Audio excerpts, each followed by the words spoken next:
Hello all. நம்ம 80% diet restriction and 20% exercise அப்படின்னு பார்த்துருந்தோம். இந்த 80% வெயிட் லாஸை எப்படி ஈஸியாக பண்ணுறது அப்படின்னா, ஃபர்ஸ்ட் பாயிண்ட், நீங்கள் try to be in intermittent fasting. நீங்கள் இன்டர்மிட்டன்ட் ஃபாஸ்டிங் பர்ஃபெக்டாக இருக்க முடியல அப்படின்னா கூட டின்னர் டைம் வந்து ரொம்ப ஏர்லியாக டின்னர் சாப்பிட்டுட்டு பிரேக்ஃபாஸ்ட்டை வந்து ரொம்ப லேட்டாக சாப்பிட்றது, அந்த மாதிரி பண்ணிங்கன்னா அட்லீஸ்ட் நீங்கள் ஃபாஸ்டிங் டைம் கொஞ்சம் ப்ரொலாங்டாக இருக்கும். That will help in weight loss. Second point, நீங்கள் சாப்பிட்ற ஃபுட்டை வந்து ஃபர்ஸ்ட் மெஷர் பண்ணிக்கோங்க. அதுலேருந்து உங்கள் ஃபுட் எல்லாத்தையுமே 50% ஆக்கி அதுதான் சாப்பிடணும்.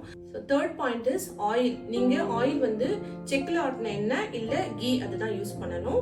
யூஸ்வலாக வந்து அந்த ஆயில்ன்றது வந்து 10 ml per meal அப்படின்றத யூஸ் பண்ணிக்கலாம். பர் ஹெட் வாட்டர் வந்து at least 3 to 4 liters per day குடிக்கணும். இது வந்து ஒரு ஃபுல்னஸ் கொடுக்கும். And apart from that it will also help in metabolism. Fourth point is, இந்த ஃபுல்னஸ் வரதுக்கு ஃப்ரூட்ஸ் அண்ட் வெஜிடபிள்ஸை நிறைய இன்க்ளூட் பண்ணிக்கணும். ஸோ இதெல்லாம் பண்ணிங்கனாலே உங்களுக்கு நல்லா நீங்கள் வெயிட் லாஸ் ஆகிறது தெரியும்.